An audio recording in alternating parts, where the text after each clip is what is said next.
Hello everyone. इस video में हम लोग आरआरबी ग्रुप बी के लिए केमिस्ट्री के एमसीक्यू को पढ़ने वाले हैं और इस वीडियो में हम लोग एमसीक्यू से पूरे केमिस्ट्री को रिवाइज करेंगे और ये हमारा जो है वो सेकंड लेक्चर है। तो चलिए हम इसे स्टार्ट करते हैं। बोलता क्या है कि CO2 के 2 मोल में कितने अणु मौजूद होते हैं।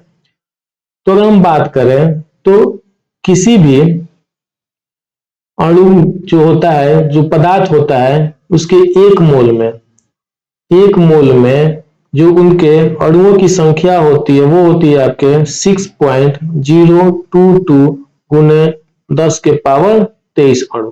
कितने होते हैं? 6.022 गुने 10 की पावर 23 अणु।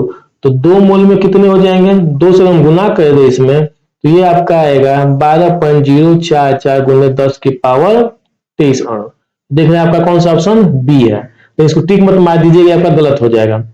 जब भी हम पॉइंट लिखते हैं तो हम इसको वैज्ञानिक रूप में लिखते हैं, साइंटिफिक फॉर्म में लिखते हैं। और साइंटिफिक फॉर्म क्या कहता है कि हमारा जो बाएं से एक डिजिट के बाद पॉइंट होना चाहिए। जैसे देखिए 6 के बाद इसमें पॉइंट दिया, तो इसमें कहाँ आएगा? 1 के बाद पॉइंट आएगा। पॉइंट को जब हम इसके इधर भेजेंगे तो 1.2044 हो जाएगा और जब पॉइंट को इधर भेजे तो इसमें 10 बढ़ जाएगा, यानी 10 के पावर 24 अणु हमारे पास हो जाएगा। ऑप्शन नंबर ए जो है हमारा वो करेक्ट आंसर है। नेक्स्ट है STP, standard temperature and pressure पर ऑक्सीजन गैस की 5.6 लीटर मात्रा में उपस्थित अणुओं की संख्या कितनी होगी? तो ठीक है, ये भी आपका वही चीज है। अगर हम एसटीपी पर बात करें तो किसी गैस का आयतन जो होता है वो हमारा होता है 22.4 लीटर और 22.4 लीटर में हम बोल सकते हैं कि इसमें भी उतना ही अणु होंगे जितने कि एक मोल में होते हैं। कितने होते हैं? 6.022 गुने 10 के पावर 23। ठीक है, तो हम 1 लीटर की बात करें तो 1 लीटर में होंगे हमारे पास 6.022 गुने 10 के पावर 23 बटा में 5.6 हो जाएगा। तो अगर हम बात करें, सॉरी 5.6 नहीं, ये हो जाएगा हमारे पास कितना? 22.4। कितना आ जाएगा हमारे पास? 22.4। तो उसी तरह 5.6 लीटर की अगर हम बात करें तो यहाँ पास आ जाएगा 6.022 गुने 10 की पावर 23 बटा में 22.4 और यहाँ पे आ गया हमारे पास 5.6। तो 5 चौके 20 और 6 चौके 24, यानी 5.6 से ही हमारे पास 4 बार में कट जाएगा। अगर हम 4 से इसको भाग दे तो 15 चौके 60, 1.5055 यही लगभग में आंसर आएगा गुने 10 के पावर में 23। यानी बात करें तो हमारा आंसर हो जाएगा ऑप्शन नंबर डी। कौन सा? Option number D.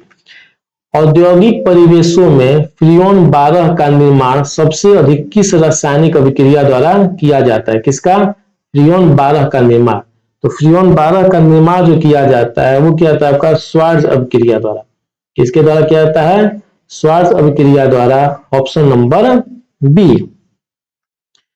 श्वार्ट्ज अभिक्रिया में कार्बन टेट्राक्लोराइड CCl4 को एंटीमनी पेंटाक्लोराइड SbCl5 उत्प्रेरक की उपस्थिति में हाइड्रोजन फ्लोराइड HF के साथ गर्म किया जाता है। इस प्रक्रिया में क्लोरीन परमाणुओं को फ्लोरीन परमाणुओं द्वारा विस्थापित कर दिया जाता है और हमारा बनता है CCl2F2। इसी को हम बोलते हैं फ्रीऑन। और साथ में हाइड्रोजन क्लोराइड गैस जो होती है वो हमारा बाहर निकलता है। बाकी ऑप्शंस की बात करें हम, वुड्स अभिक्रिया, तो यह अभिक्रिया शुष्क ईथर की उपस्थिति में एल्किल हैलाइड्स की सोडियम धातु के साथ क्रिया कराकर कुछ एल्केन बनाने में किया जाता है। वुड्स अभिक्रिया से क्या बनता है? तो कुछ एल्केन बनता है। निराकरण अभिक्रिया, इस अभिक्रिया में एक ही अणु से 2 परमाणु या समूह बाहर निकाल लेते हैं जिससे मुख्य रूप से द्विबंध यानी कि डबल बॉन्ड या त्रिबॉन्ड यानी कि ट्रिपल बॉन्ड वाले असंतृप्त यौगिक बनते हैं। डबल बॉन्ड या ट्रिपल बॉन्ड वाले अनसैचुरेटेड कंपाउंड जो होता है, असंतृप्त यौगिक जो बनता है वो बनता है आपका निराकरण अभिक्रिया से, जिसको हम एलिमिनेशन रिएक्शन भी कहते हैं। क्लियर है?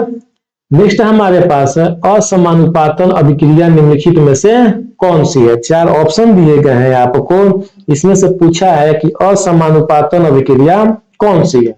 तो असमानुपातन अभिक्रिया क्या होती है, तो वैसी अभिक्रिया जिसमें एक ही तत्व का ऑक्सीकरण और अवकरण दोनों होता है। क्या होता है, एक ही तत्व का ऑक्सीकरण और अवकरण आपके पास दोनों होता है, उसको हम बोलते हैं असमानुपातन अभिक्रिया। यहां अगर हम बात करें तो ऑक्सीकरण क्या होता है, ऑक्सीकरण जो होता है हम बोलते हैं कि जब किसी तत्व में हमारे पास या यौगिक में ऑक्सीजन जुटता है तो हम बोलते हैं ऑक्सीकरण हो रहा है। और अवकरण क्या होता है, जब किसी तत्व या यौगिक से ऑक्सीजन हमारा निकलता है तो वो अवकरण कहलाता है। क्लियर है। अच्छा, इसके अलावा हमें एक और डिफिनेशन होता है कि ऑक्सीजन ना जुट करके अगर हमारा हाइड्रोजन निकलता है तब भी ऑक्सीजन ऑक्सीकरण कहलाता है। ठीक है।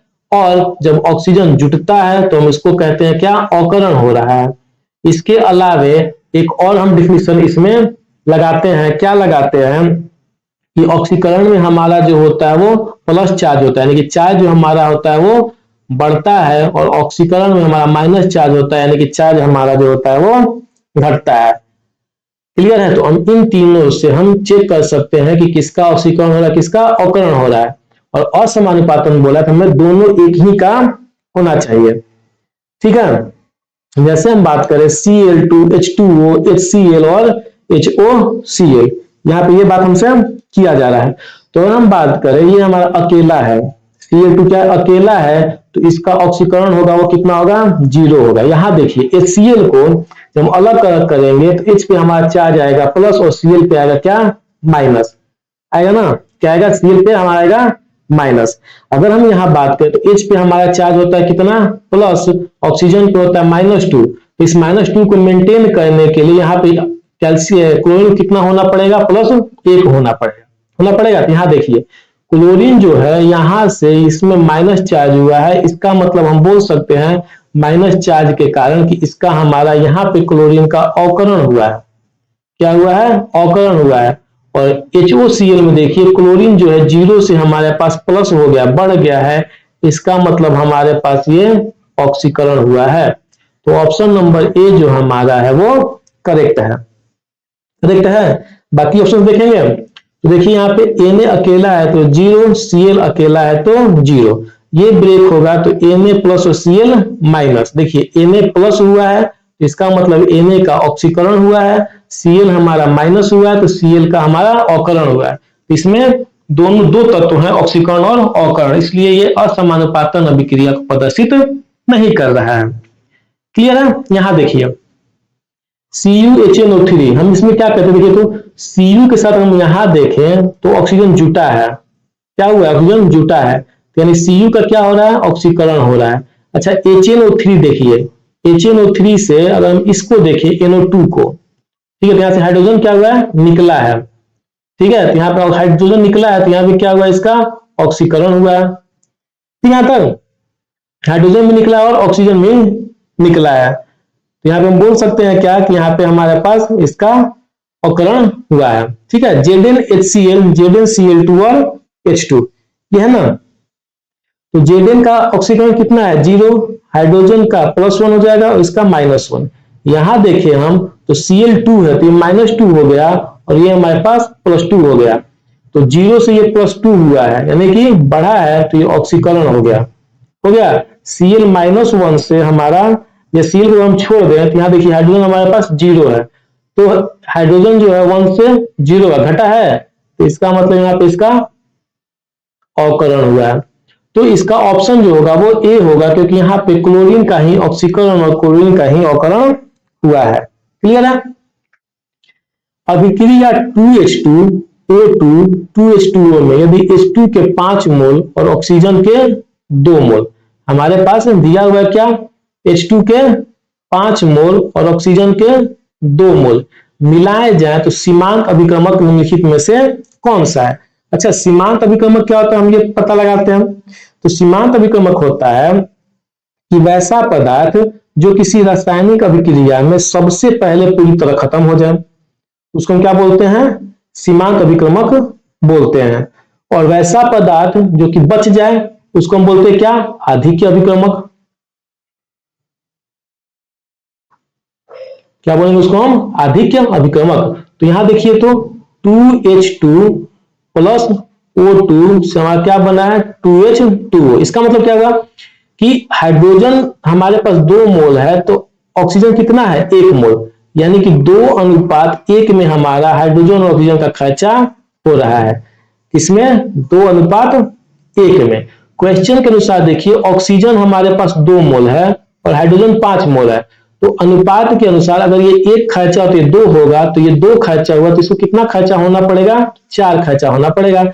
लेकिन हमारे पास अगर हम बात करें तो हाइड्रोजन था कितना, 5 मोल, खर्चा कितना हुआ, 4 मोल, 1 मोल बच गया ना। तो यही तो बोलता है सीमांत अभिक्रमक में जो हमारा पहले खर्चा होगा वो हमारा सीमांत अभिक्रमक कहलाएगा। तो पहले खर्चा किसका हुआ है, ऑक्सीजन का, तो ऑक्सीजन जो हमारा है वो सीमांत अभिक्रमक है। हाइड्रोजन बच गया है तो हाइड्रोजन जो हमारा होगा वो होगा आधिक्य अभिक्रमक, आधिक्य अभिकर्मक होगा ना, क्लियर है तक, ठीक है।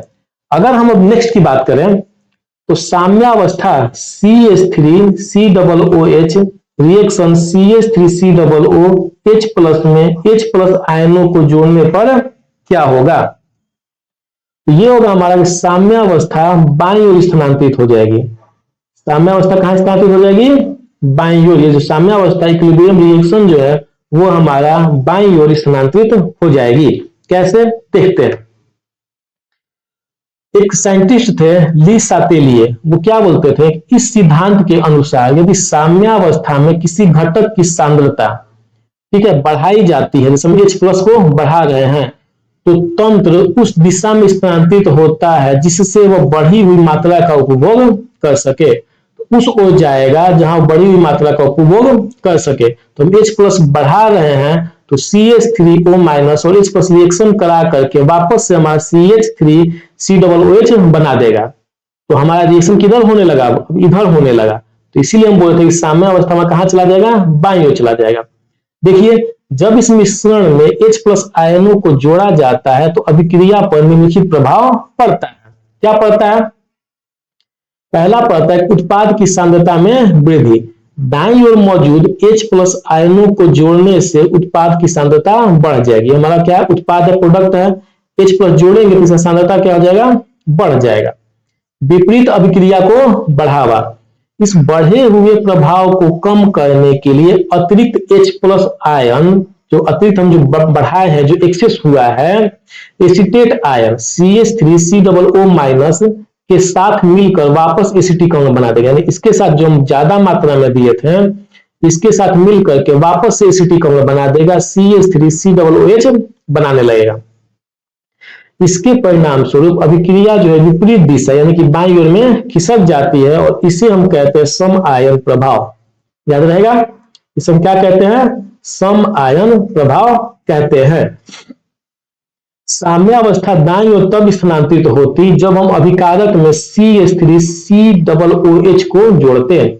हम H प्लस को न जोड़ करके अगर हम CH3COOH को जोड़ते हैं तो हमारा जो स्थानांतरण कहां हो जाता है, दाईं ओर हो जाता है।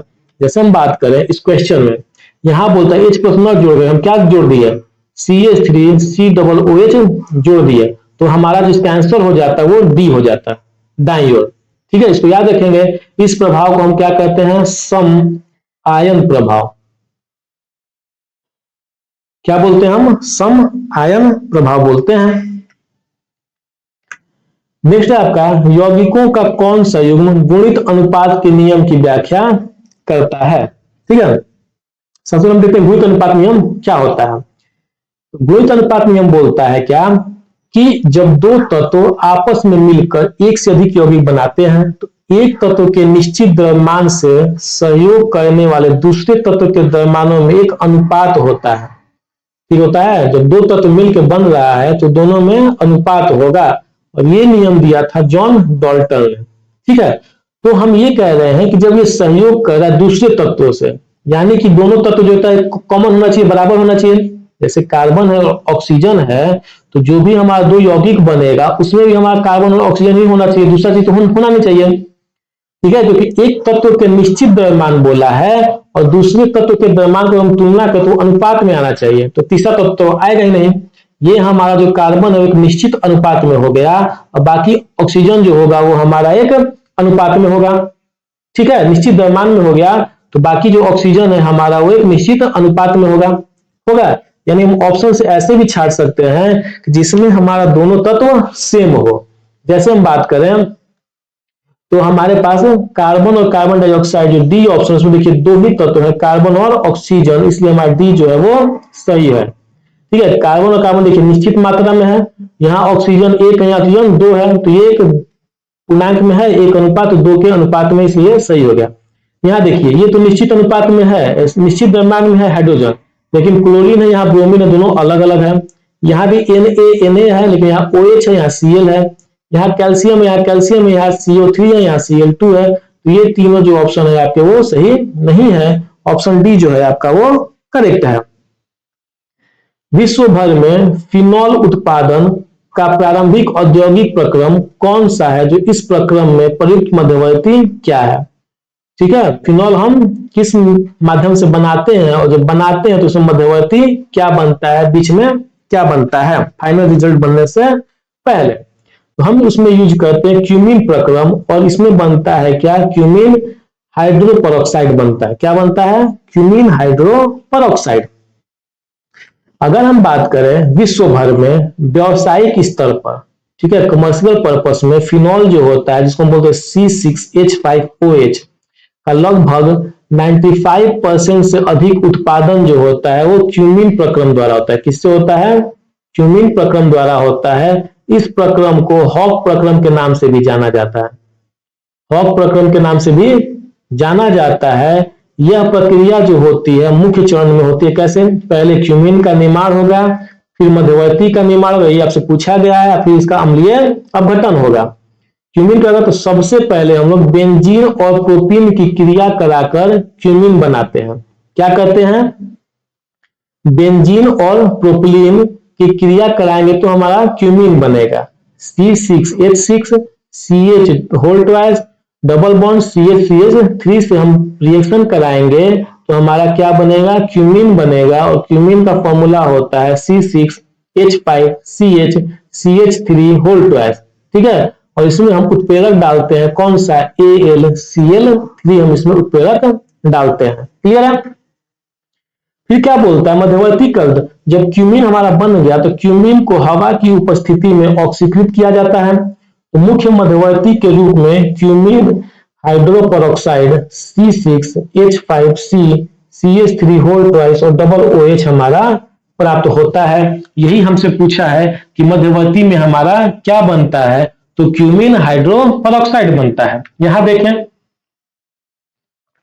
जब क्यूमीन को हम ऑक्सीकृत करेंगे तो हमारा क्यूमीन हाइड्रोपरऑक्साइड बनेगा। ठीक है, उसके बाद हम क्या करते हैं, अम्लीय अपघटन करते हैं। अंत में इस मध्यवर्ती को तनु सल्फ्यूरिक अम्ल, ठीक है, द्वारा अपघटित किया जाता है, जिससे मुख्य उत्पाद के रूप में क्या बन जाता है, फिनॉल बन जाता है। यही पूछा था आपसे, क्या बन जाता है, फिनॉल बन जाता है। और सौ उत्पाद बाई प्रोडक्ट के रूप में आपका एसीटोन बन जाता है। तो एसीटोन भी आपसे पूछा जाता है तो यही आंसर होता है।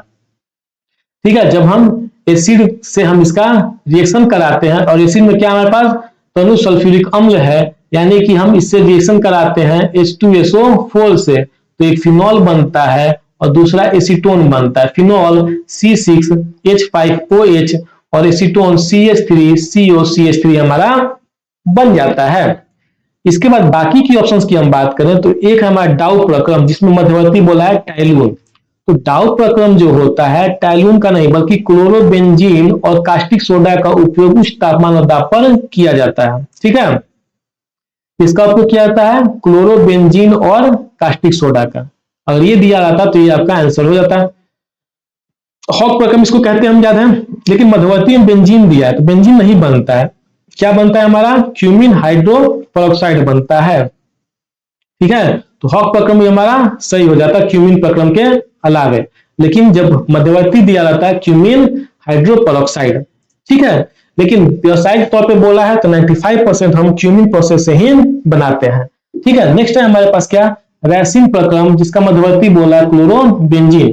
तो रैसिन प्रक्रम जो एक पुरानी औद्योगिक विधि है जिसमें क्लोरोबेंजीन मध्यवर्ती बनता है, लेकिन वर्तमान में यह प्राथमिक विधि नहीं है। पहले बनता था लेकिन अब नहीं बनता है। अब हमारा कमर्शियल रूप में जो क्यूमिन प्रक्रम है उसका हम उपयोग करते हैं। क्लियर है।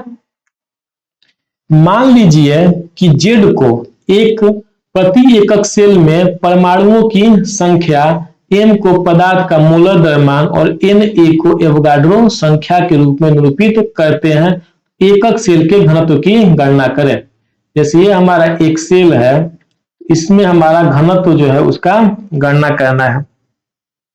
तो अगर हम बात करें तो हमारा घनत्व का जो फॉर्मूला होता है, घनत्व का वो फॉर्मूला होता है एकक एकक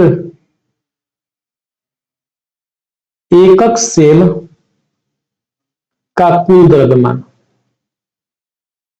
एकक सेल का कुल द्रव्यमान बटा में एकक सेल का आयतन, एकक सेल का आयतन। तो यहाँ पे एकक सेल का अगर हम भुजा को ए मान लें, ठीक है, तो इसका आयतन जो हो जाएगा वो एक ही हो जाएगा। ठीक है। अब हमसे बोला है एकक सेल का कुल द्रव्यमान, तो हम एकक सेल के कुल द्रव्यमान को कैसे निकाल सकते हैं? हम ये निकाल सकते हैं कि एकक सेल में हमारे पास कितने परमाणु हैं। ठीक है। जैसे जेड को प्रति एकक सेल में परमाणु संख्या पूछा है, ये पूछा है ना, तो इसमें परमाणु संख्या कितना है, जेड है। परमाणु कितना है हमारे पास, जेड है। तो हम इसको फॉर्मूला में लिख सकते हैं कि परमाणु की संख्या, एक सेल में कितने परमाणु हैं, परमाणु की संख्या और गुणे हम ये निकाल सकते हैं कि एक परमाणु का द्रव्यमान, एक परमाणु का द्रव्यमान और बटा में हमारे पास एकक सेल का आयतन कितना हो गया, ए क्यू। अच्छा, परमाणु की संख्या कितना दिया हुआ है, जेड तो दिया हुआ है, कोई दिक्कत है नहीं। चलिए, एक परमाणु का द्रव्यमान, एक परमाणु का द्रव्यमान कैसे निकालेंगे? देखिए, एम जो हमारे क्या, मोलर द्रव्यमान, मोलर द्रव्यमान मतलब होता है एक मोल का द्रव्यमान। एक मोल का द्रव्यमान कितना है हमारे पास, एम है। और पूरे मोलर द्रव्यमान में जितने हमारे अणुओं की संख्या है, एवोगाड्रो नंबर एन ए, भाग कर दे हम तो एक परमाणु का द्रव्यमान निकल जाएगा, निकल जाएगा। तो हम गुना कर देंगे एम बटा में क्या आ गया हमारे पास, एन ए, गुना में ए क्यू तो हमारे पास पहले से है। तो हमारे पास जो आंसर आएगा वो आपका आंसर आएगा जेड गुना एम बटा में N A Guna A Q, यानी कि ऑप्शन नंबर बी जो हमारा है वो करेक्ट आंसर है। क्लियर है। नेक्स्ट हमारे पास क्या है, निरूपक तत्वों का अन्य नाम क्या है? निरूपक तत्वों को और किस नाम से हम जानते हैं? तो निरूपक तत्वों को हम मुख्य वर्ग तत्व के नाम से जानते हैं। कौन सा? मुख्य वर्ग तत्व, ऑप्शन नंबर डी। आधुनिक आवर्त सारणी में निरूपक तत्वों को मुख्य वर्ग तत्व भी कहा जाता है। क्या कहा जाता है? मुख्य वर्ग तत्व कहा जाता है। ये तत्व आवर्त सारणी के वर्ग 1, 2 जैसे कि एस ब्लॉक और वर्ग 13 से 18 जिसको हम बोलते हैं पी ब्लॉक के अंतर्गत आते हैं। एस ब्लॉक और पी ब्लॉक के तत्व को हम लोग मुख्य वर्ग तत्व या निरूपक तत्व कहते हैं। बाकी ऑप्शंस की बात करें हम, जैसे कि आंतरिक संक्रमण तत्व, क्या हमारे पास आंतरिक संक्रमण तत्व, तो एफ ब्लॉक के तत्व जो होते हैं उनको हम बोलते हैं आंतरिक संक्रमण तत्व, जिसमें होते हैं हमारे लैंथेनाइड और एक्टिनाइड होते हैं, जो आवर्त सारणी में नीचे दो अलग पंक्तियों में रखे हुए हैं। ए ब्लॉक के तत्व को हम क्या बोलते हैं? आंतरिक संक्रमण तत्व। ठीक है। संक्रमण तत्व क्या होता है? ये डी ब्लॉक होता है। कौन सा? आंतरिक संक्रमण हम बोलते हैं एफ ब्लॉक को, और डी ब्लॉक को संक्रमण तत्व 3 से लेकर के 12 तक, जो एस और पी के मध्य में स्थित होते हैं। यूरेनियम उत्तर तत्व, ये आवर्त सारणी में यूरेनियम के बाद आने वाले सभी कृत्रिम और रेडियोधर्मी तत्व हैं, जिनका और यूरेनियम का परमाणु क्रमांक जो होता है वो हमारा 92 होता है।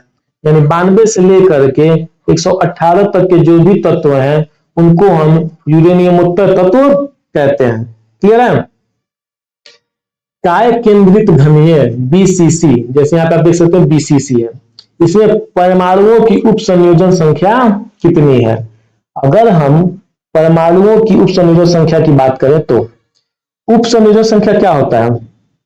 उप संयोजन संख्या होता है कि कोई भी परमाणु अपने निकटतम कितने पड़ोसी परमाणुओं के साथ स्पर्श कर रहा है। जैसे बॉडी सेंटर की बात करें, इस वाले की हम बात करें तो ये कितने परमाणुओं से घिरा हुआ है? 1 2 3 4 5 6 7 और ये 8, कितने से घिरा हुआ है? 8 से। तो इसकी उप संयोजन कितनी हो जाएगी? 8 हो जाएगी। ठीक है, उसी तरह की मैंने कुछ और दिया है, सिंपल क्यूबिक और फेस सेंटर क्यूबिक, इसके कितने होते हैं? ठीक है, तो यहां पे देखो जालक की बात करें, ठीक है, तो जालक जो होता है हमारे पास 4 टाइप के होते हैं। कौन कौन से? एफसीसी, ठीक है, बीसीसी जो क्वेश्चन आपसे पूछा गया है, तीसरा है आपके पास एचसीपी और चौथा आपके पास है एससीसी। ठीक है, एफसीसी मतलब होता है फेस सेंटर्ड क्यूबिक, जिसको हम बोलते हैं फलक केंद्रीय घनीय। ठीक है, और बीसीसी हम बोलते हैं क्या? बॉडी सेंटर, जिसको हम बोला था क्या? काय केंद्रित घनीय। ठीक है, एचसीपी इसको बोलते हैं हम hexagonal closed packed, hexagonal closed pack, इसको हम बोलते हैं क्या? षटकोणीय। ठीक है, षटकोणीय निविड़ संकुचन। और एससी जो होता है वो सिंपल क्यूबिक यानी सरल घनीय। ठीक है, तो हम एफसीसी की बात करें, ठीक है, तो एफसीसी की बात करें हम, तो इसका जो उप संयोजन होता है वो हमारे पास 12 होता है। कितना होता है? उप संयोजन संख्या 12 होती है। बीसीसी का हमने देख लिया 8 होती है, एससीपी का भी 12 होता है और एससीसी का हमारे पास 6 होता है। क्लियर है? अब इसको याद कैसे रखेंगे? तो याद रखने का आप ऐसे याद रखिए कि जैसे मान लीजिए हम ABCD लिख लेते हैं, ABCDE और F, इसका नंबरिंग कर लेते हैं हम, हो गया। अब आइए एफसीसी, एफसीसी में F है हमारे पास 6, C है 3 और C है 3, तो टोटल कितना हो गया हमारे पास? 12 हो गया। बीसीसी की बात करिए, B कितना है हमारे पास? 2, C है 3 और C है 3, यहां पास कितना आ गया? 6 2 8 आ गया। ठीक है, और एफसीसी जो है इसी के बराबर होता है एचसीपी, आप याद रख सकते हैं। ठीक है, इसके बाद एससीसी, एस तो हम हमारा जो शॉर्ट ट्रिक है इसमें तो एस है नहीं, तो सी और सी यानी कि 3 + 3, ये हो गया हमारे पास 6। तो इस तरह से आप शॉर्ट मेथड के रूप में इसको याद रख सकते हैं। क्लियर है? नेक्स्ट बात करें हम CH3COONA की उपस्थिति में CH3COOH की विलीयता किसके कारण कम हो जाती है? हमने पीछे देखा था, क्या होती है? सम आयन प्रभाव के कारण। किसके कारण? सम आयन प्रभाव के कारण इसका भी जो आयन बनेगा वो कौन कौन सा बनेगा? CH3COO- और एक बनेगा Na+। यहां बनेगा कितना? CH3COO- और एक बनेगा H+। तो आप देख रहे हैं CH3COO- दोनों में क्या है? समान है, तो सम आयन प्रभाव जो है इसमें लगेगा। क्लियर? सम आयन प्रभाव क्या बोलता है कि जब किसी दुर्बल विद्युत अपघटन जैसे कि CH3COOH के विलयन में कोई तीव्र विद्युत अपघटन जैसे कि CH3COONA मिलाया जाता है जिसमें एक आयन समान हो, जैसे मैंने बताया, तो दुर्बल विद्युत अपघटन के आयनन की मात्रा कम हो जाती है। तो दुर्बल अपघटन ये है, तो इसके आयन की मात्रा क्या हो जाएगी? कम हो जाएगी। यहां दोनों में स्टेट आयन समान है, जिसके कारण CH3COH की विलीयता कम हो जाएगी। क्यों? क्योंकि ये जो है आपका वो दुर्बल है। ठीक है, इसलिए इसकी विलीयता कम हो जाएगी। नोट में तापमान विधि बोलता है कि तापमान बढ़ाने से सामान्यतः विलीयता बढ़ती है, कम नहीं होती है। अगर हम तापमान बढ़ाते हैं तो विलीयता बढ़ेगी। निम्नलिखित में से कौन सा युग्म अम्ल क्षार संयोगी युग्म है? ठीक है, इसमें बोला है कि अम्ल क्षार का कौन सा संयोगी युग्म है। तो एक साइंटिस्ट है जो होते हैं ब्रोस्टेड-लॉरी, उनके सिद्धांत के अनुसार एक संयुग्मी अम्ल क्षार युग्म में केवल एक प्रोटॉन का अंतर होता है। अगर हमारे पास अम्ल क्षार है और दोनों संयुग्मी है तो उसमें अंतर कितना का होगा, एक प्रोटॉन का अंतर होगा, H प्लस का अंतर होगा। अगर हम बात करें ऑप्शन सी की, ये हमारा आंसर है। ऑप्शन सी की बात करें हम तो NH4 प्लस में से अगर एक प्रोटॉन हम निकाल देते हैं तो हमारा क्या बनता है, NH3 बनता है। तो ये हमारा जो है वो राइट आंसर है। क्लियर है। हम याद रख सकते हैं कि अम्ल में से हम H प्लस निकालेंगे तो हमारा ये क्षार बनेगा और क्षार में H प्लस जोड़ेंगे तो हमारा अम्ल बनेगा। ठीक है। यानी हम ये भी बोल सकते हैं पहचान में कि जब H प्लस निकल गया तो उस पर जो आयन होगा उस पर माइनस का चिन्ह आ जाएगा, तो माइनस का चिन्ह रहेगा तो हमारा क्या हो जाएगा, क्षार हो जाएगा, और प्लस का चिन्ह रहेगा तो हमारा क्या हो जाएगा, अम्ल हो जाएगा। क्लियर है। अच्छा HCl की बात करें, पहला ऑप्शन में देखिए तो HCl से अगर हम H प्लस निकाल दें तो क्या बचेगा, Cl माइनस, यानी HCl का और Cl माइनस का ये जो है अपना अम्ल और क्षार संयुग्मी है, लेकिन दिया क्या हुआ है, Cl2 दिया हुआ है, इसलिए ये आपका गलत हो गया। देखिए यहाँ पे H2 तो उदासीन होता है। अगर हम इसमें से H प्लस निकालेंगे, ठीक है, तो हमारा जो मिलेगा वो क्या मिलेगा, क्षार मिलेगा, और क्षार हमारे पास क्या मिलेगा, तो OH माइनस मिलेगा। अच्छा अगर हम इसमें से हम H प्लस जोड़ दे तो क्या मिलेगा हमारे पास, ये मिलेगा हमारे पास H3O प्लस। तो संयुग्मी कौन कौन हो गया, अगर संयुग्मी देना है तो हम संयुग्मी इसमें देंगे कि H2O के साथ अगर OH माइनस दिया रहता तो हम बोल देते हैं कि ये संयुग्मी अम्ल क्षार है, या H2O के साथ H3O प्लस दिया रहता तो ये भी बोल देते कि ये हमारा संयुग्मी अम्ल क्षार है। क्लियर है। आता नेक्स्ट, आवर्त सारणी ने मूलतः कितने प्राकृतिक रूप से पाए जाने वाले तत्वों के बीच समानताएं प्रकट की हैं। कितने तत्वों के बीच, 94 तत्वों के बीच। कितने तत्व, 94 तत्व। आवर्त नियम जिसे मूल रूप से 1869 में दमित्री मेंडलीव द्वारा प्रतिपादित किया गया था। किसके द्वारा, मेंडलीव के द्वारा 1869 में। उसने प्रकृति में पाए जाने वाले 94 तत्वों के बीच समानताओं और आवर्ती संबंधों को प्रकट किया था। कुल 118 ज्ञात तत्वों में से पहले 94 तत्व हाइड्रोजन से लेकर प्लूटोनियम तक पृथ्वी पर प्राकृतिक रूप में पाए जाते हैं। इसमें प्राकृतिक रूप में पाए जाते हैं। इसके बाद 95 से लेकर के 198 तक के जो तत्व हैं वो कृत्रिम रूप से बनाए जाते हैं। ठीक है। मेंडलीव के समय केवल 63 तत्व ही खोजे गए थे, लेकिन उसके द्वारा दिए गए आवर्त नियम में इन सभी 94 प्राकृतिक तत्वों के रासायनिक गुणों और उनके दोहराए वाले पैटर्न को समझने में मदद मिली थी। तो जितने भी प्राकृतिक तत्व थे उनको ये आवर्त नियम समझाने में मदद करता था। ठीक है। यदि HF एक दुर्बल अम्ल है तो इसके संयुग्मी क्षार F माइनस की प्रबलता क्या होगी। अभी हमने देखा कि HF जो है इसमें से अगर हम H प्लस निकाल दे तो हमारा जो मिलेगा वो क्या मिलेगा, F माइनस मिलेगा, और ये हमारा क्षार कहलाएगा। तो बोलता है कि HF जो हमारा है वो दुर्बल है, F माइनस क्या होगा, याद रखेंगे जब HF दुर्बल है तो F माइनस हमारा जो होगा वो प्रबल होगा। क्या होगा, प्रबल होगा, और यह है कैसा, क्षार है, तो ये प्रबल क्षार होगा। Option number D. क्या हो जाएगा ये, ऑप्शन नंबर डी।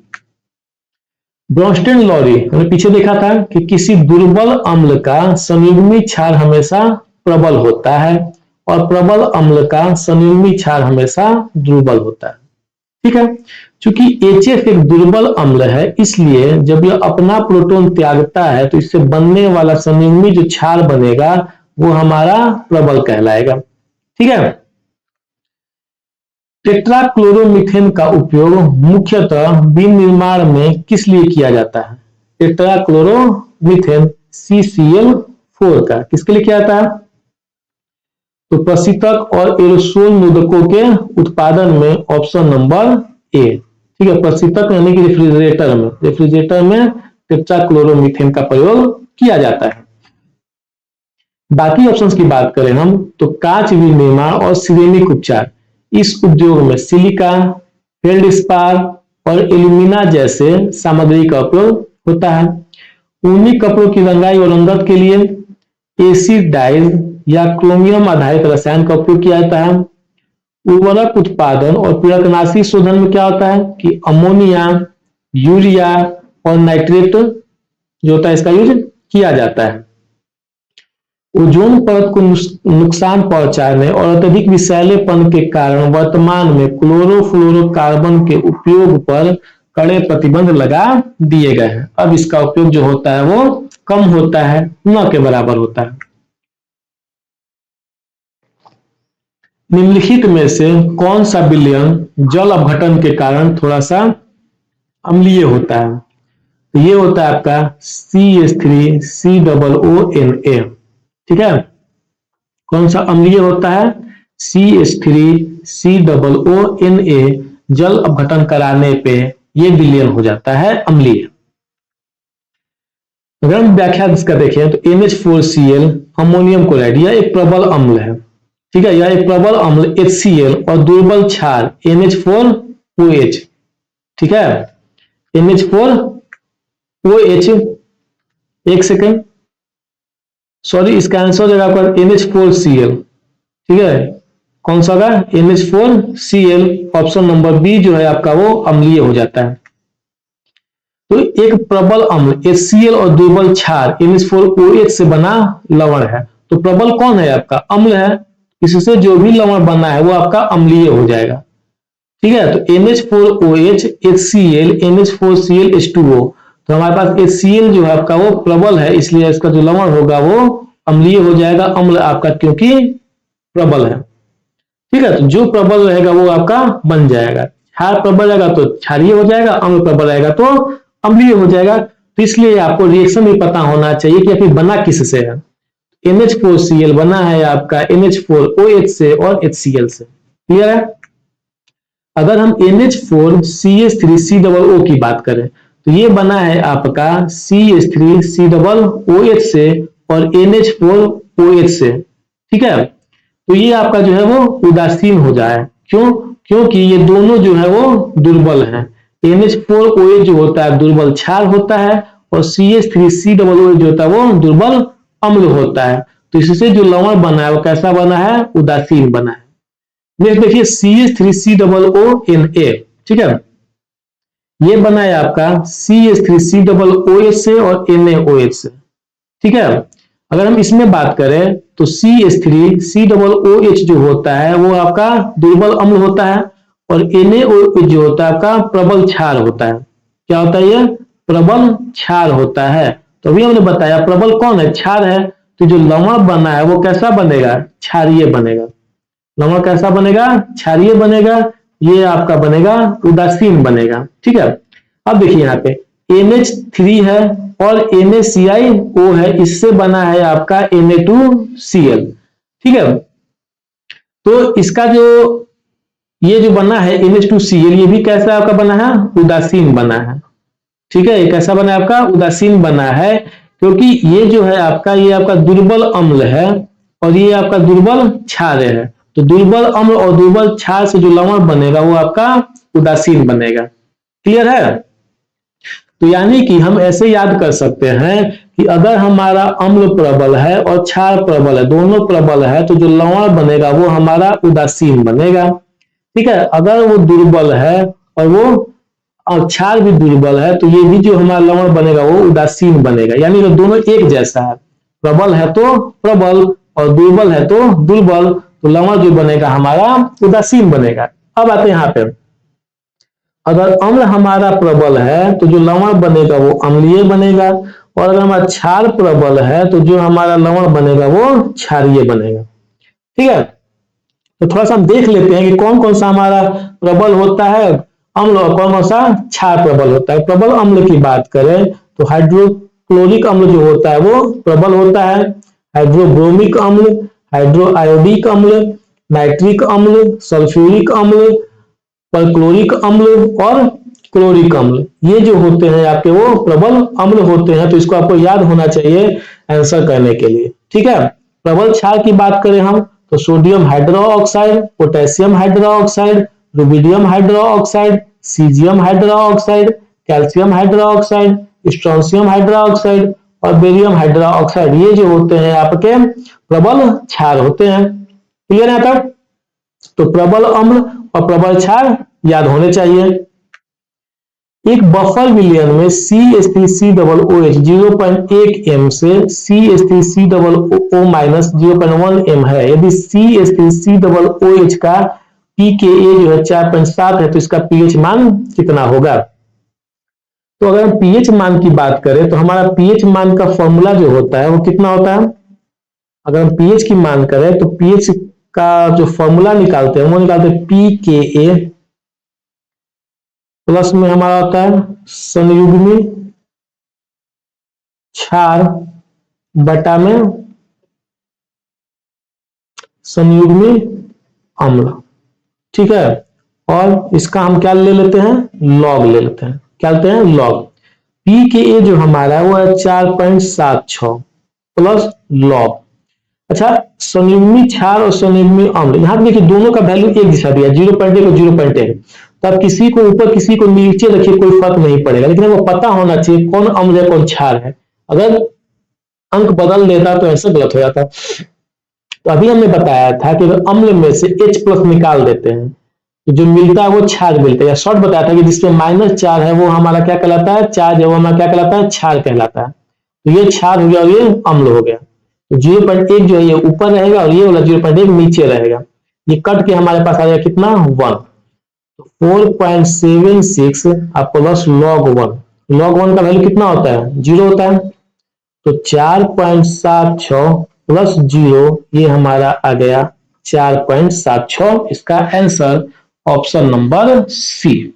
कौन सा? ऑप्शन नंबर सी जो है हमारा वो करेक्ट आंसर है। नेक्स्ट है संतुलित अभिक्रिया 2Al3Cl2 2AlCl3 में एल्यूमिनियम से एल्यूमिनियम क्लोराइड का ग्राम अणु अनुपात कितना है? किससे किससे? एल्यूमिनियम से एल्यूमिनियम क्लोराइड, एल्यूमिनियम से एल्यूमिनियम क्लोराइड। एल्यूमिनियम का यहाँ पे 2 है तो यहाँ पे भी 2 है, तो 2:2, या अगर इसको कटाएंगे तो 1:1। कौन सा ऑप्शन में है? 2:2 ऑप्शन में है। तो ऑप्शन नंबर डी जो है आपका वो करेक्ट आंसर है। क्लियर? नेक्स्ट, नेपट्यूनियम के संदर्भ में कौन सा कथन सही है? इसके बारे में मेंडली के समय में जानकारी प्राप्त हुई थी। यह स्थिर तत्व है, यह पिच ब्लेड में पाया जाने वाला प्राकृतिक तत्व है, यह गैर अभिक्रियाशील तत्व है। तो यह पिच ब्लेड में पाया जाने वाला एक प्राकृतिक तत्व है। ऑप्शन नंबर सी जो है आपका वो करेक्ट है। ऑप्शन नंबर सी जो है वो करेक्ट है। किन उद्योगों में सामान्यतः टेट्राक्लोरोमीथेन को विगृजक कर्मक के रूप में उपयोग किया जाता है? पीछे भी आया था टेट्राक्लोरोमीथेन, किसमें आता है? ये आता है आपका विनिर्माण और यांत्रिक उद्योग में। किसमें आता है? विनिर्माण और यांत्रिक उद्योग में। Option number A.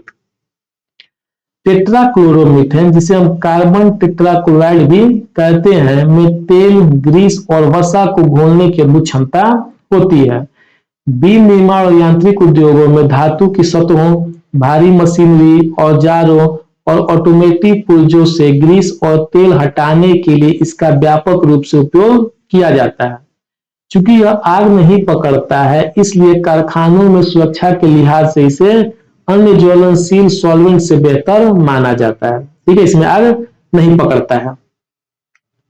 निरूपक तत्वों के संदर्भ में निम्नलिखित में से कौन सा कथन सही है? तो हमने इसको पीछे भी देखा था। इसमें एस ब्लॉक और पी ब्लॉक दोनों के तत्व शामिल होते हैं। ये आपका सही है। तो 22 का जो है ऑप्शन नंबर ए जो है आपका वो सही है। एस और पी के दोनों तत्व शामिल होते हैं। ठीक है, निरूपक तत्व आवर्त सारणी के एस ब्लॉक और पी ब्लॉक के तत्वों को सामूहिक रूप से कहा जाता है। बाकी ऑप्शन की बात करें तो ट्रांस यूरेनियम वे तत्व होते हैं जिनका परमाणु क्रमांक 92 से अधिक होता है और इफ ब्लॉक के एक्टिनाइड का हिस्सा माने जाते हैं। क्लियर है? मेंडलीव की सारणी में आयोडीन को किस वर्ग में रखा गया था? तो यह रखा गया था आपका वर्ग 7 में। किसमें रखा गया था आयोडीन को? वर्ग 7 में। अम्लीय माध्यम में MnO4 minus plus Fe2 plus Mn2 plus Fe3 plus के लिए संतुलित रेडॉक्स अभिक्रिया कौन सी है?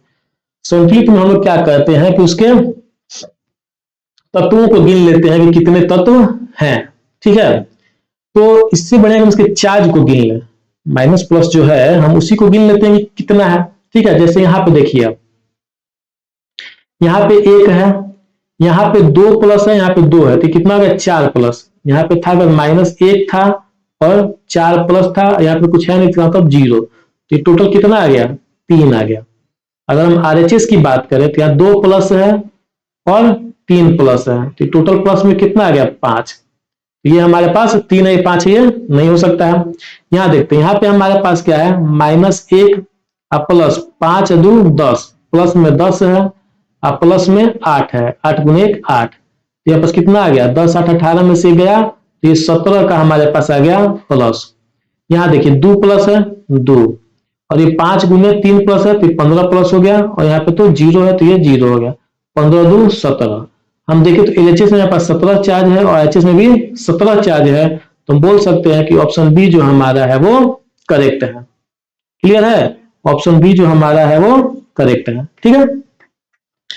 कृत्रिम रूप से उत्पादित तत्वों के संदर्भ में कौन सा कथन सही है? जो कृत्रिम रूप से उत्पादित होते हैं उनमें वे प्राकृतिक तत्वों की तरह स्थिर होते हैं, वे तालिका के सभी समूहों में पाए जाते हैं, वे अल्पकालिक होते हैं और ये दीर्घजीवी होते हैं।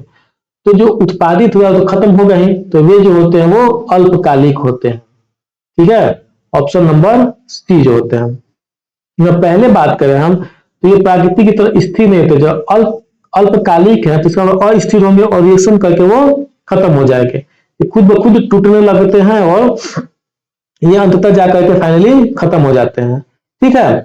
बोला है क्या बी ऑप्शन है कि तालिका के सभी समूहों में पाए जाते हैं, ठीक है। तो सभी समूहों में नहीं पाए जाते हैं, ये आपके जो होते हैं हमने पीछे पढ़ा था एक्टिनाइड ग्रुप, एक्टिनाइड ग्रुप में पाए जाते हैं और ये परमाणु संख्या 93 से ऊपर के होते हैं, क्लियर है। नेक्स्ट बात करें हम, कौन सी रसोई प्रक्रिया परागण का उदाहरण है? मसालों का एक साथ पेषण, खाद्य पदार्थों का नाइट्रोजन से प्रधावन, दूध में पास्ता का उबलना, सांद्रित लवण विलयन में कच्चे आम डालना। तो डी जो है आपका वो राइट आंसर है, जो परागण का उदाहरण है। परागण क्या होता है? तो जब कम सांद्रता वाले गाढ़े विलयन से पानी के कण एक अर्ध पारगम्य झिल्ली को पार करके अधिक सांद्रता वाले विलयन की ओर जाते हैं तो उसे हम परागण कहते हैं। जैसे मान लेते हैं यहाँ पे 2 बकेट है, ठीक है, एक में हम बोलते हैं कि सांद्रता इसका कम है और एक में बोलते हैं सांद्रता इसका अधिक है। तो पानी के कण जो होते हैं वो कम से अगर अधिक की ओर जाते हैं तो हम इसको बोलते हैं क्या? परागण। जैसे आम का सिकुड़ना, जब कच्चे आम को नमक के गाढ़े घोल में डाला जाता है तो आम की कोशिकाओं के अंदर मौजूद पानी की सांद्रता बाहर के नमक वाले घोल से कम हो जाती है, ठीक है। जब पानी घोल में डाल दिए हैं तो जो आम के अंदर का पानी है उसमें तो पानी कम है, तो उसमें सांद्रता क्या होता है? कम हो जाता है। इस कारण कच्चे आम के अंदर का पानी बाहर निकल जाता है और आम क्या होता है? हमारा सिकुड़ जाता है। अचार बनाते समय इसी प्रक्रिया का उपयोग किया जाता है।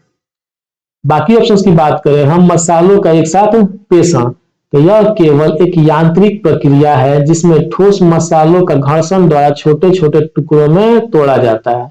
ये क्या बोला? पेषण मतलब क्या होता है? जिसमें मसाला पीसते हैं, ठीक है। खाद्य पदार्थों का नाइट्रोजन से प्रक्षालन, ये क्या होता है? यह भोजन को खराब होने से बचाने के लिए संरक्षण तकनीक है। इसमें ऑक्सीजन को हटाकर निष्क्रिय नाइट्रोजन गैस भरी जाती है। जैसे मान हम चिप्स का पैकेट खाते हैं, चिप्स का पैकेट में देखते हैं आपको फूला हुआ रहता है, तो आदमी बोलता है उसमें हवा है, इसमें हवा नहीं है, इसमें से हवा निकाल करके इसमें नाइट्रोजन गैस भर दिया जाता है, जिसके चलते ये ऑक्सीजन से रिएक्शन नहीं कर पाता है और हमारा खाना जो है वो खराब नहीं हो पाता है। क्लियर है। दूध में पास्ता को उबालना, पास्ता को उबालने पर वह पानी या दूध को सोखकर फूल जाता है। यह मुख्य रूप से अंतःचूषण और जिलेटिनाइजेशन का उदाहरण है, ठीक है। अंतःचूषण और जिलेटिनाइजेशन जो होता है ये इसका उदाहरण है। क्लियर है। मुख्य वर्ग तत्वों, जिसको निरूपक तत्व कहते हैं, के संदर्भ में निम्नलिखित में से कौन सा कथन सही नहीं है? ठीक है, इनकी अभिक्रियाशीलता किसी भी आवधिक प्रवृत्ति का अनुसरण नहीं करती है, ये आपका सही है। ठीक है, मतलब क्वेश्चन के अनुसार ये अनुसरण करता है, तो पूछा कौन सही नहीं है, तो ऑप्शन ए जो है सही है। तो इसकी अभिक्रियाशीलता जो होती है आवधिक परिवर्तन का अनुसरण करती है। जैसे कि मान लेते हैं एस ब्लॉक में, इस ब्लॉक में अगर हम ऊपर से नीचे जाते हैं तो धातुओं की अभिक्रियाशीलता जो होती है वो बढ़ती है। क्या होती है? धातुओं की अभिक्रियाशीलता बढ़ती है। और जब हम यही बात पी में हम ऊपर से नीचे की ओर जाते हैं तो अधातुओं की अभिक्रियाशीलता घटती है। ठीक है, अधातुओं की अभिक्रियाशीलता घटती है, तो ये एक आवधिक प्रवृत्ति का क्या है? अनुपालन करता है। नेक्स्ट है, मेंडलीफ ने समान गुणों वाले तत्वों को आवर्त सारणी में कहां विन्यासित किया था? समान गुण वाले तत्व जो होते हैं उनको कहां रखा था? तो उनको ब्लॉक में रखा था। कहां रखा था? ब्लॉक में रखा था। ऑप्शन नंबर ए, एक ब्लॉक में रखा था उसको। धात्विक अभिलक्षण की आवर्त प्रवृत्ति के संदर्भ में निम्नलिखित में से कौन सा कथन सही नहीं है? धात्विक गुण का हमको पूछा है। धात्विक अभिलक्षण जो होते हैं आवर्त में बाएं से दाएं जाने पर बढ़ता है, बाएं से दाएं जाने पर धात्विक गुण बढ़ता है, ये हमारा गलत है। जब गलत है तो क्वेश्चन अनुसार ये सही हो गया। ठीक है, बाकी सारे ऑप्शन जो है आपके वो सही है। क्लियर है? आइए जैसे हम इसको देखते हैं कि ऊपर से नीचे जाने पर और दाएं से बाएं जाने पर, इधर से इधर जाने पर और ऊपर से नीचे जाने पर क्या होता है। परमाणु त्रिज्या की बात करें हम तो ऊपर से नीचे जाने पर ये बढ़ता है। ठीक है, और दाएं से बाएं भी जाते हैं तो ये बढ़ता है। ठीक है, जैसे बताया गया वैसे आप याद रखिए, आपको याद रखने में आसानी होगा। क्यों बढ़ता है? तो जब कक्षाओं की संख्या बढ़ती है इस कारण ऊपर से नीचे जाने पे ये बढ़ता है। ठीक है, जब परमाणु त्रिज्या आपका बढ़ता है, ठीक है, तो इलेक्ट्रॉन बंधुता क्या हो जाएगा? आपके पास घटेगी, क्योंकि इलेक्ट्रॉन को पकड़े रहने की क्षमता कम हो जाएगी। इलेक्ट्रॉन बंधुता क्या है? इलेक्ट्रॉन को पकड़े रहने की क्षमता। जैसे ये एक परमाणु है, ठीक है, त्रिज्या है, और ये एक परमाणु का त्रिज्या है। ठीक है, एक केंद्र इसका यहाँ है, इसका केंद्र यहाँ है, इसके आउटर मोस्ट शेल में बाह्यतम कक्षा में एक इलेक्ट्रॉन यहाँ है, एक इलेक्ट्रॉन यहाँ है। ठीक है, तो ये जो केंद्र है इस इलेक्ट्रॉन को जितनी मजबूती से पकड़े रखेगा ये नहीं रखेगा। क्यों? क्योंकि इसकी दूरी ज्यादा हो जाएगी। तो परमाणु त्रिज्या बढ़ती है तो इलेक्ट्रॉन बंधुता क्या होती है? घटती है। याद रखेंगे, ऊपर से नीचे जाने पर और दाएं से बाएं जाने पर। आयनन ऊर्जा की बात करें हम तो आयनन ऊर्जा जो होता है ऊपर से नीचे और दाएं से बाएं जाने पर दोनों जगह पे ये घटता है। ठीक है, ऊपर से नीचे और दाएं से बाएं जाने पर ये घटता है। आयनन ऊर्जा क्या होता है? तो इलेक्ट्रॉन निकलने के लिए जितनी ऊर्जा चाहिए, इलेक्ट्रॉन निकलने के लिए जितनी ऊर्जा चाहिए, तो जब परमाणु त्रिज्या बढ़ेगा तो जो दूर का इलेक्ट्रॉन है उसको कम ऊर्जा में हम निकाल सकते हैं। तो आयनन ऊर्जा क्या हो जाएगा? हमारे पास कम हो जाएगा। जब आयनन ऊर्जा कम हो जाएगा तो उसका मतलब उसको इलेक्ट्रॉन निकालने की क्षमता ज्यादा हो गई। ठीक है, इलेक्ट्रॉन निकालने की क्षमता ज्यादा हो गई। जब इलेक्ट्रॉन निकालने की क्षमता ज्यादा हो गई तो इसका मतलब धात्विक गुण उसका क्या हो गया? बढ़ गया। तो इसका धात्विक गुण क्या हो जाएगा? बढ़ जाएगा। क्लियर है? यहां तक क्लियर है? विद्युत ऋणात्मकता, ये क्या होता है? आयनन ऊर्जा होता है तो इलेक्ट्रॉन निकलने की क्षमता। विद्युत ऋणात्मकता क्या है? इलेक्ट्रॉन आकर्षित करने की क्षमता। ये भी क्या होता है? घटता रहता है। ठीक है, इलेक्ट्रॉन जो होता है वो आसानी से बाहर निकल जाता है तो उसको पकड़े रहेगा, पकड़े नहीं रहेगा तो वो विद्युत ऋणात्मकता होगा, इलेक्ट्रॉन को आकर्षित नहीं कर पाएगा। ठीक है, तो वो भी क्या होता है? वो विद्युत ऋणात्मकता भी होती है, उसका क्या? घटती है। ठीक है, और यहां देखिए अधात्विक गुण क्या हो जाएगा? घटता हुआ चला जाएगा। जब धात्विक गुण बढ़ रहा है तो अधात्विक गुण क्या होगा? इसका घटता चलेगा। क्लियर है? तो हम याद रख सकते हैं इसमें कि परमाणु त्रिज्या और धात्विक गुण, परमाणु त्रिज्या जैसे जैसे बढ़ेगा इलेक्ट्रॉन खोने की क्षमता जो होगी वो भी बढ़ती जाएगी। तो परमाणु त्रिज्या बढ़ने के साथ साथ धात्विक गुण भी इसका बढ़ता जाता है, बाकी सारा चीज घटता जाएगा ऊपर से नीचे और दाएं से बाएं जाने पर। आप इसको याद रख सकते हैं। क्लियर है? नेक्स्ट है अपने पास एमिनो अम्ल में कौन सा प्रकार्यात्मक समूह सीधे पेप्टाइड आवरण बनाने में शामिल होता है? तो कौन सा समूह जो है वो सीधे आपका पेप्टाइड बनाने में शामिल होता है? ये होता है आपका कार्बोक्सिलिक और एमिनो समूह। कौन सा? कार्बोक्सिलिक और एमिनो समूह, ऑप्शन नंबर ए। रसोई घर में बेकिंग सोडा का उपयोग निम्नलिखित में से कौन सा नहीं है? बेकिंग सोडा हम क्यों नहीं करते हैं, किसमें नहीं करते हैं?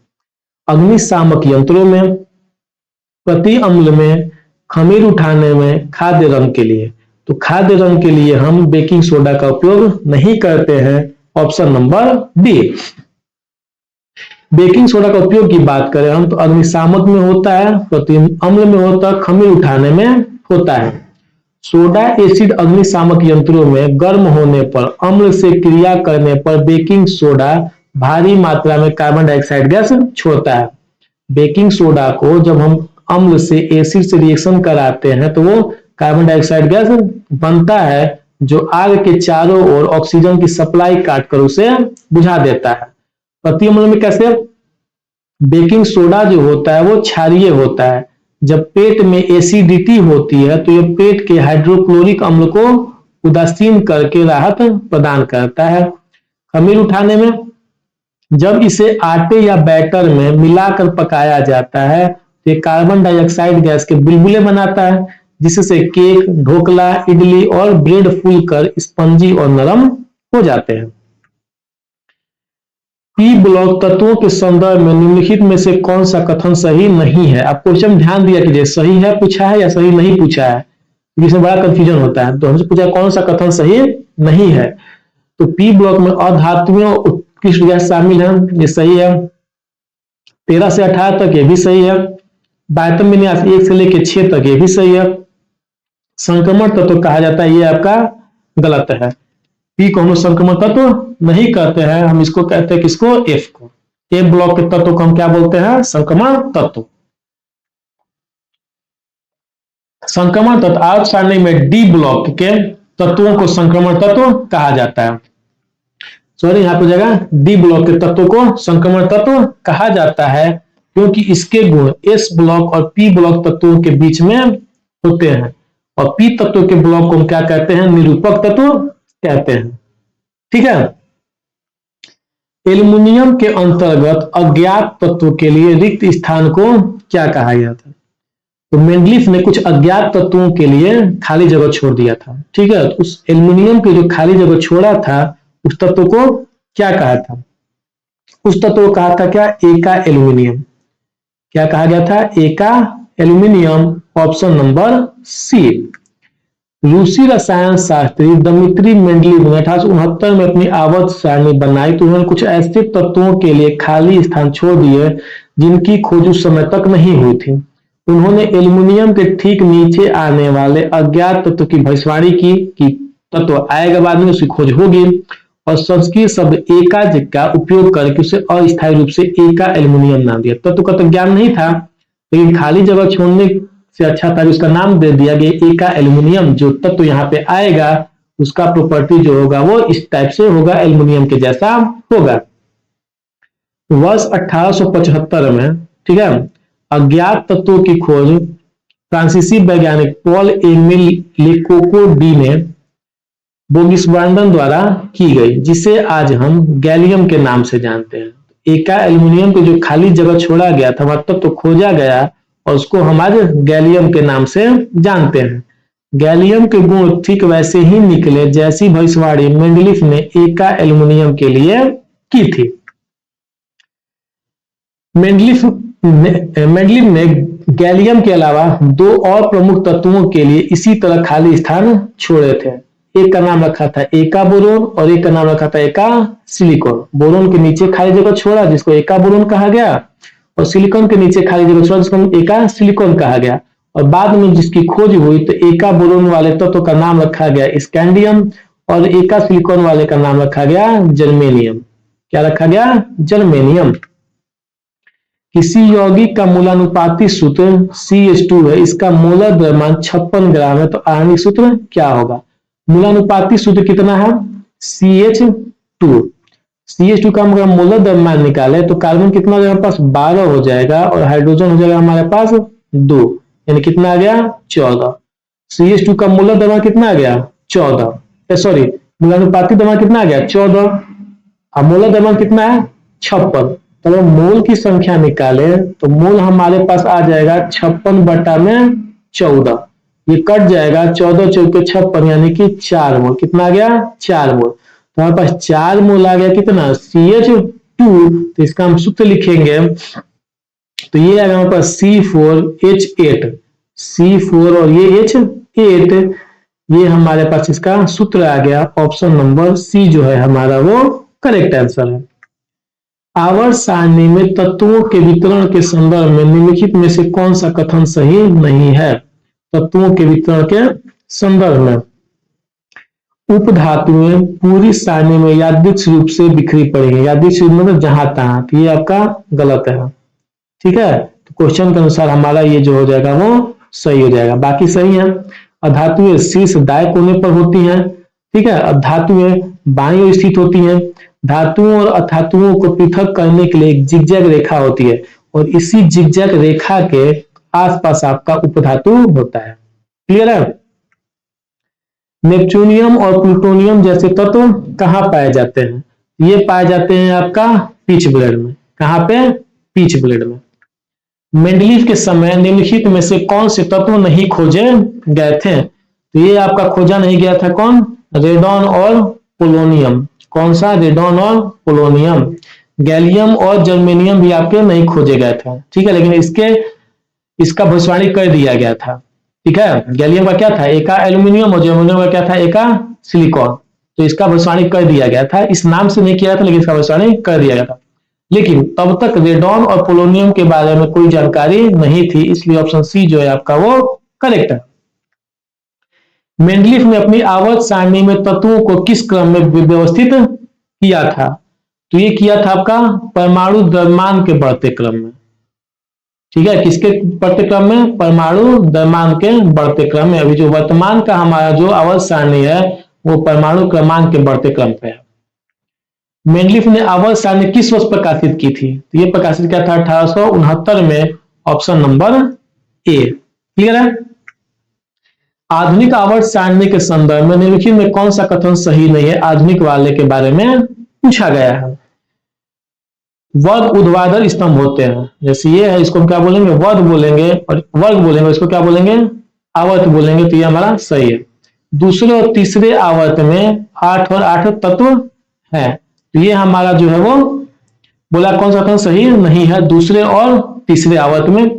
पहले आवर्त में 8 तत्व है, ये गलत है, पहले आवर्त यहाँ पास 2 तत्व है। ठीक है, तो ऑप्शन नंबर सी जो है इसके अनुसार, क्वेश्चन के अनुसार हमारा सही हो गया। गैस स्टोव की ज्वाला किसके कारण नीली होती है, तो ये होता है आपका ईंधन के पूर्ण दहन के कारण। किसके कारण, ईंधन के पूर्ण दहन के कारण ये हमारा नीली होती है। टूथपेस्ट में मौजूद वह सामान्य घटक निम्नलिखित में से कौन सा है जो दांतों की क्षय को रोकने हेतु अधिक के अम्ल को उदासीन करके दांतों को साफ करता है। तो अम्ल को क्या करता है, उदासीन करता है। कौन करता है, क्षार करता है। तो ऑप्शन नंबर ए जो हमारा है वो करेक्ट आंसर है। नींबू, सिरका और दही जैसे खाद्य पदार्थों में खट्टे स्वाद का मुख्य कारण क्या है, तो खाद्य पदार्थ में जो हमारा खट्टापन लगता है वो हमारा लगता है किसके कारण, अम्ल के कारण। ठीक है, क्षार के कारण कैसा लगता है, तो वो कड़वा लगता है। जब हम रसोई गैस में या रसोई में गैस स्टोव के निकट जलती हुई माचिस लाते हैं तो गैस स्टोव का नॉब चालू करते हैं तो किस प्रकार का दहन होता है, ये हमारा दहन होता है तीव्र दहन। कैसा होता है, तीव्र दहन। Option number B. निम्नलिखित में से कौन सा रासायनिक परिवर्तन का उदाहरण है, रासायनिक परिवर्तन क्या, लकड़ी का जलना, जल का उबलना, कागज काटना, बर्फ पिघलना। तो लकड़ी का जलना जो हमारा है वो रासायनिक परिवर्तन है। परिवर्तन जो होता है वो 2 टाइप का होता है। कौन कौन सा, एक होता है रासायनिक परिवर्तन और एक होता है पास भौतिक परिवर्तन। रासायनिक परिवर्तन में अगर परिवर्तन हो गया है तो हम पहले का पदार्थ प्राप्त नहीं कर सकते हैं। भौतिक में क्या होता है कि पहले का पदार्थ प्राप्त कर सकते हैं।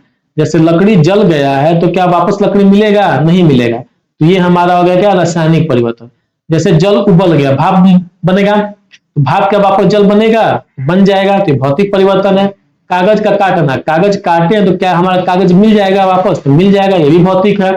बर्फ का पिघलना, बर्फ पिघल के जल बन जाएगा तो फिर जल हमारा बर्फ मिल जाएगा, तो ये भी हमारा भौतिक परिवर्तन। क्लियर है? भोजन को वायु रोधी पात्र में रखने पर क्या लाभ होता है? वायु रोधी मतलब जहां पे वायु नहीं जा सकता है। तो इससे क्या हो जाएगा?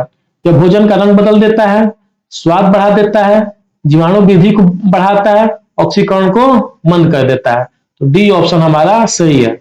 हम किसी एयर टाइट कंटेनर में किसी भोजन को रखते हैं तो हमारा ऑक्सीकरण मंद हो जाता है, इसके हमारा खाना जो होता है खराब होने से बच जाता है और जीवाणु का वृद्धि नहीं होगा, जीवाणु का क्या हो जाएगा? कमी होगा।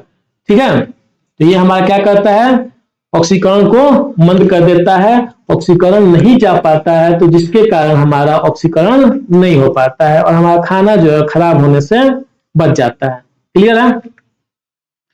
तेल और वसा युक्त खाद्य पदार्थों का नाइट्रोजन से प्रधावन किया जाता है क्योंकि पैकेजिंग से ऑक्सीजन को हटाता है, उत्पाद में पोषण मान में वृद्धि करता है, पैकेजिंग से हाइड्रोजन को हटाता है, उत्पाद को स्वाद बढ़ाता है। तो नाइट्रोजन हमने देखा था क्या काम करता है? ऑक्सीजन को हटाता है। ऑप्शन नंबर ए जो हमारा है वो करेक्ट आंसर है। कौन सा? Option number A. ठीक है? तो ये आज का हमारा जो वीडियो था फिजिक्स का, जिसमें हमने 47 क्वेश्चंस को सॉल्व किया। कितने क्वेश्चंस को? 47 क्वेश्चंस को विथ एक्सप्लेनेशन हमने सॉल्व किया। अगर आपको ये वीडियो अच्छा लगा है, पसंद आया है, तो इसे लाइक, सब्सक्राइब और शेयर जरूर करें। तो मिलते हैं आपसे अगली वीडियो में, तब तक के लिए धन्यवाद। Bye bye and take care.